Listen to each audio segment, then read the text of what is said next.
Title: The Keeper of the River Stones, the Boy and the Brutality. Isaac was not born on the Verona plantation. He was brought there at 12, a small, silent boy with eyes that held too much of the ocean he'd crossed. His first friend was the master's son, Elijah Verona, a boy of the same age but a universe apart. Their friendship was a child's secret, born in the dusty spaces beneath the porch where they would play with carved wooden animals Isaac whittled. Elijah would sneak him books, and in the golden hour before dusk he would teach Isaac to read, their heads bent over Aesop's fables. For a few stolen years, they were just boys. That ended when Elijah turned 16. His father, Master Richard, declared it was time he learned to manage men. The first lesson was public. Isaac, now a strong young man, was ordered to hold a fence post. Elijah, his hands shaking, was given the whip and told to correct Isaac's lazy posture.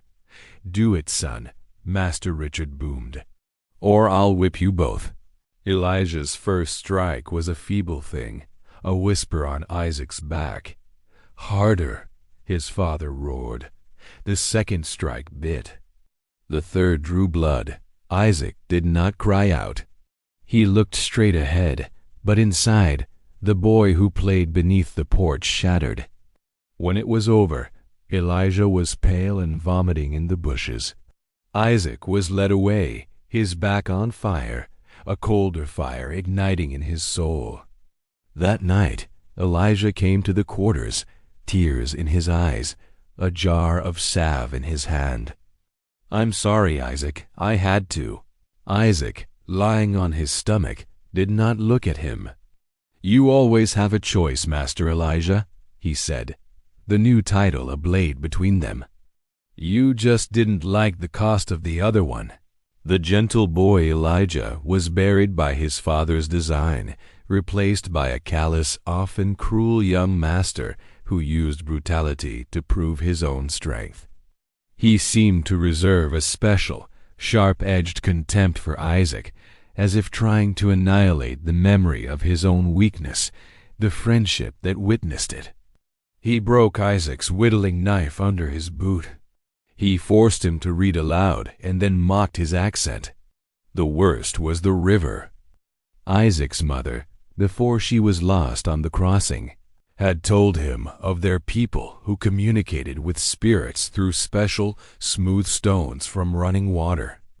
It was their only tradition he could cling to. Every Sunday, his one half-day, Isaac would go to the bend in the Satilla River and select one perfect smooth stone. He kept them in a humble leather pouch, a quiet tally of his survival, a connection to a mother's love. One Sunday, Elijah followed him. He watched Isaac carefully choose a milky white quartz. As Isaac turned to leave, Elijah stepped from the trees. "What's that? A pagan rock?" he sneered. "It is nothing, Master Elijah. Let me see." Elijah snatched the pouch, upending it. Dozens of stones, each a story of endurance, clattered onto the mud.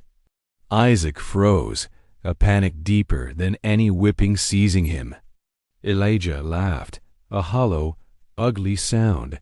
"You're collecting rocks?" Like a simpleton?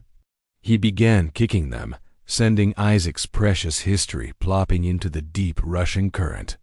Isaac fell to his knees, scrambling in the mud, but they were gone, swallowed by the river. Elijah tossed the empty pouch at him. "Pray to your river gods. Maybe they'll give them back." He walked away. Isaac knelt in the mud, the cold water soaking his knees, his hands empty. It was not the pain of the lash, but the eradication of his soul's only solace. The last ember of any feeling for Elijah Verona died in that mud. The cold fire of vengeance was now the only thing that warmed him. The keeper's plan. Isaac's vengeance was not born of rash hate, but of a deep, patient intelligence. He became the perfect slave, unquestioningly obedient, relentlessly hardworking. He studied the Verona family like a scholar studies a fatal text. He learned Master Richard's weakness for gambling debts from overhearing arguments. He saw how Elijah, now a man, resented his father's control but lacked the courage to break it. Most crucially, he tended the garden. The plantation's lavish kitchen garden was Isaac's domain, a place of quiet pride for Master Richard, who loved to show off exotic vegetables to his guests. No one knew Isaac had also cultivated a hidden patch deep in a forgotten corner of the woods. He grew things not found in any seed catalog.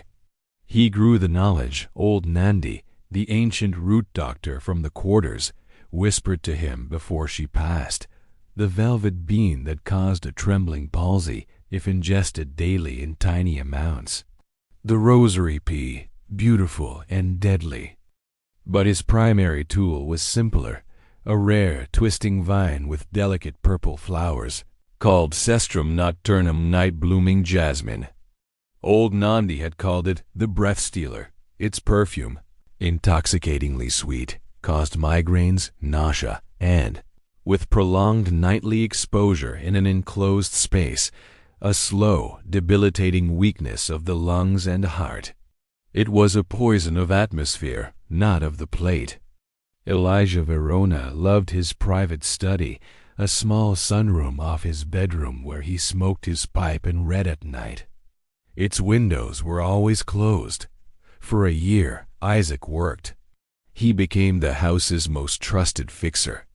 When the study's fireplace developed a faulty flue, it was Isaac who expertly repaired it, secretly constructing a small, hidden compartment in the brickwork where a live cestrum plant in a pot could be placed, its vines trained up into the chimney's draft.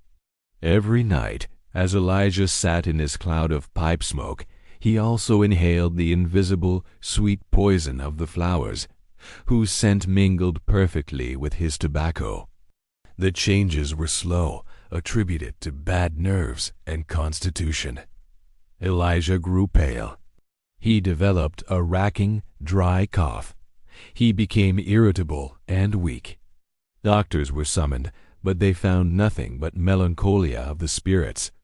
Master Richard grew disgusted with his frail, coughing son, his own heir becoming a living emblem of weakness.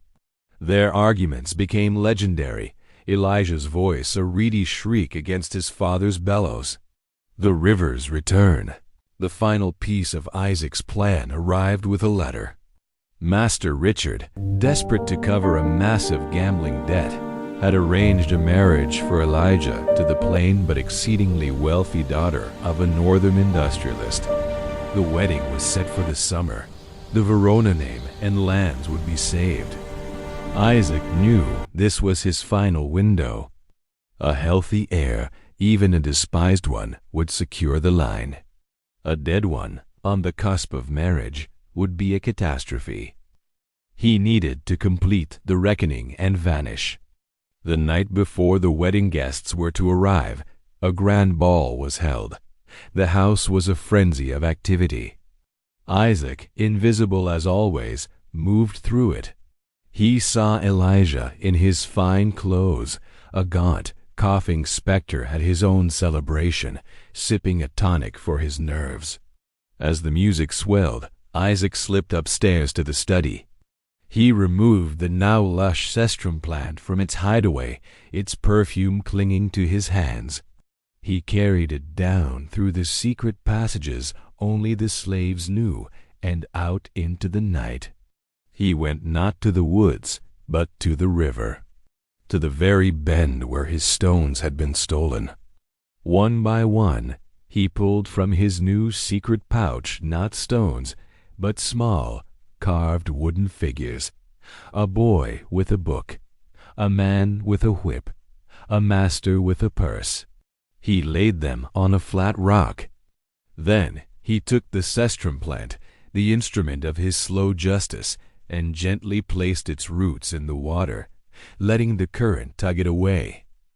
It floated for a moment, a dark island with star-like flowers, before being pulled under. "For the stones," he whispered to the water. "And for the boy you drowned with them." He turned and melted into the pines, a free man for the first time in his life, following the map north that he had memorized from Elijah's own stolen atlas. The twist of sorrow Elijah Verona did not die that night. He worsened. The wedding was postponed. Within a month, he was bedridden, his body wasting, his breath a shallow rasp. Master Richard, frantic and ruined, sold everything of value, but the debts were too deep. The bank seized Verona Plantation. On a cold morning in a rented room in Savannah, with the last of his money spent on feudal doctors, Master Richard sat by his dying son's bed. Elijah, skeletal and translucent, stirred. His eyes, clouded with pain, found his father's. "Father," he whispered, each word a struggle. "The stones. What stones, boy?" "Be still. Isaac's river stones. I was cruel." A tear traced a path through the hollow of his cheek. "I wanted you to see me strong, like you, but I was only cruel." Master Richard, a man built on pride, felt the ground crack beneath him. All this ruin, the weakness, the debt, the dying heir. It spiraled back to a moment of petty childhood cruelty he hadn't even known about. "Why?" he breathed, not in anger, but in bewildered despair. "Because—" Elijah's voice was the faintest rustle of leaves. "He was my only friend, and I broke him. To please you." His breath hitched, a terrible, final sound. "Tell him. I am so sorry." Elijah Verona died with the name of the friend he'd destroyed on his lips, and the father he'd failed to please holding his hand. The unbroken tally. 5 years later, a free man in Philadelphia, Isaac received a packet. It was from a lawyer settling the final destitute affairs of the late Richard Verona. Inside was a short, blunt note and a small, heavy object wrapped in cloth. The note read, "Found among my son's effects. He said to ensure you got it. R. Verona." Isaac unfolded the cloth. In his palm lay a single perfect, milky white river stone. It was smoothed by time and water, cool and heavy.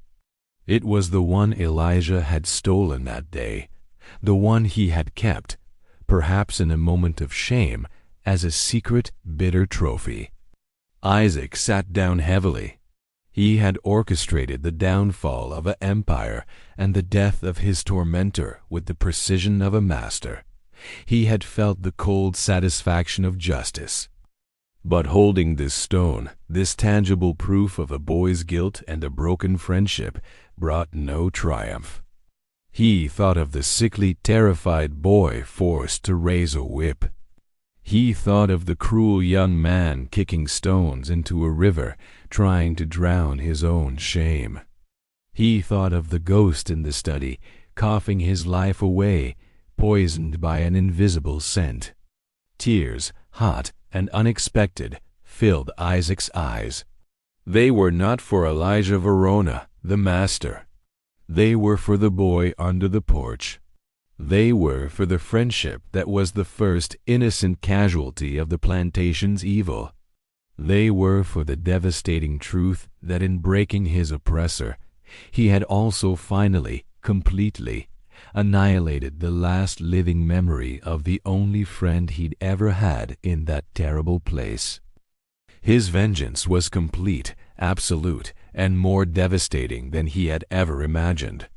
He clutched the river stone, the final entry in his tally, and wept for all that the river had taken, and all that his reckoning had washed away. The Keeper of the River Stones, Part 2. The Weight of Water. 5 years in Philadelphia had etched freedom into Isaac's bones, but the river's silt still flowed in his veins. He was a carpenter now, his hands creating beauty from raw wood instead of wrestling it under a master's sun. He lived in a small, clean room above his workshop, and in a drawer, wrapped in the same cloth, lay the milky white quartz. He never looked at it, but he knew it was there, a cold, smooth weight at the edge of his consciousness. The lawyer's packet had been a final silent stone cast into the pond of his new life. The ripples were subtle but deep. His vengeance, once a burning star guiding his every move, had collapsed into a black hole of melancholy. He had not just destroyed Elijah Verona. He had meticulously unmade the entire world that had created them both. The satisfaction he'd anticipated had the taste of cold ashes. The only feeling that remained was a profound, unshakable fatigue of the soul. He found himself carving, not the practical joints and frames for his work, but small, intricate wooden figures. A boy hunched under a porch, a man holding a whip with a trembling hand. A gaunt specter coughing by a window. He did not display them. He carved them, and then, one by one, took them to the wide, gray Delaware River. He would hold each one, feeling its grain, remembering its pain, before letting the current claim it. It was a confession to the water, an endless atonement for a sin he could not name. His reputation as a quiet, supremely skilled craftsman grew. He was hired by abolitionist societies to build podiums from which fiery speeches were given. He fitted secret compartments in wagons set to travel south. He lived a life of purpose, yet he felt like a ghost in his own skin, a curator of a museum of suffering where he was the only exhibit. One afternoon, a well-dressed white woman entered his workshop. She was not from Philadelphia society. Her dress was fine but slightly outdated, her face lined with a grief that had settled into its architecture. She introduced herself as Eleanor Crawley. "I am looking for Isaac," she said, her voice soft but clear. "The Isaac who once lived at Verona." Ice water flooded his spine. He set down his plane. "I am he." She did not flinch from his direct gaze. "My name will mean nothing to you." But I was to be Elijah Verona's wife. The air left the room. Isaac simply stared. The plain but wealthy daughter from the story, the final piece of his financial calculus, stood before him, flesh and blood. "He died before we could marry," she continued, her hands steady though her knuckles were white. "My father lost a considerable investment in the Verona merger. It altered our circumstances. But that is not why I am here." She opened a small reticule and withdrew a journal, its green leather worn soft. "After the bank took the house before the contents were auctioned, I was allowed to retrieve personal effects. This was among Elijah's. Most of it is drivel, a young man's posturing. But there are entries about you." Isaac's heart hammered against his ribs. "Why bring it to me?" "Because I have carried my own ghost for 5 years," she said, her composure cracking for the first time. "The ghost of a man I never knew, tied to a life I never wanted. I read about the boy under the porch. I read about the river stones. I read his desperate, failed apologies written to a man he thought he'd never see again. I realized I was not the only one haunted." "You have a right to your ghost, Mr. Isaac, and perhaps—" "I need to give mine away." She placed the journal on his workbench, between a chisel and a block of cherry wood. "I do not know what passed between you. The cruelty he wrote of makes me ill. The regret makes me pity him. I leave it with you. Do with it what you will." "Burn it," Bury it. Perhaps it holds a piece of your own story you did not have. She turned to leave, then paused. He wrote, in the last entry, that he finally understood the weight of water. That it wasn't the current that was heavy, but what it carried away. I think he was talking about more than stones. And then she was gone, leaving the scent of lavender and old paper in her wake. For days, the journal sat like a sleeping viper. Isaac worked around it. He slept fitfully, dreaming of rushing water and the boy's whispered apologies. Finally, one rain-swept evening, he lit a lamp, sat at his bench, and opened it. The early entries were exactly as Eleanor described, pompous, entitled, "The Diary of a Master in Training." Then came the entry after the first whipping. The handwriting was chaotic, blotted with what might have been tears or sweat. "Father made me do it." To Isaac, my Isaac. The sound was worse than the sight. He didn't cry out, "I think I will." "I am a coward. I am a monster. I brought him salve." He called me Master Elijah. "I have killed my only friend." Entries skipped weeks, then months, charting Elijah's descent into performed cruelty. Each act against Isaac was detailed with a chilling, self-flagellating clarity. The broken whittling knife, the mockery of his reading. And then the river. I followed him today. He was looking for stones like a child. Something pure in him still does that. Something I have murdered in myself. I had to kill it in him too. I took his pouch. I kicked them all into the water.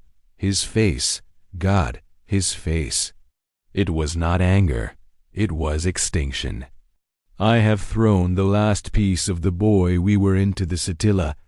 I kept one stone. The white one. It burns my pocket. Isaac had to stop reading, pressing the heels of his hands into his eyes. The image was not of a tormentor, but of a prisoner, methodically destroying the one beautiful thing in his own jail cell. The later entries grew sparse, consumed by descriptions of his mysterious illness, the headaches, the weakness, the sweet smell in his study he could not place. He wrote of his father's contempt, his own fading strength. But always he circled back to Isaac. The doctors are fools. I am being unmade. Perhaps it is justice, a slow, poetic justice. If it is Isaac's doing, I almost admire it. It is certainly more clever than anything I ever did to him. The final entry, scribbled in a shaky hand barely a week before his death, was the shortest. I dreamt of the river last night. I was standing in it, and the stones Isaac collected were swirling around my ankles, pulling me down. They were not just stones. They were days. They were words. They were all the things I broke. He wasn't collecting rocks. He was collecting proof of survival. And I tried to drown it. The weight is not in the stone, Father. It is in the drowning. I am sorry. I am so sorry. Tell him. Isaac closed the book. The rain tapped against his window. The ghost was no longer a specter of fear or hatred. It was a boy drowning in a river of his own making, reaching for a hand he had already severed. He did not burn the journal. He took it, along with the single river stone, to the Delaware the next morning. He stood on the bank, the two objects in his hands, one a weight of silence, the other a weight of words.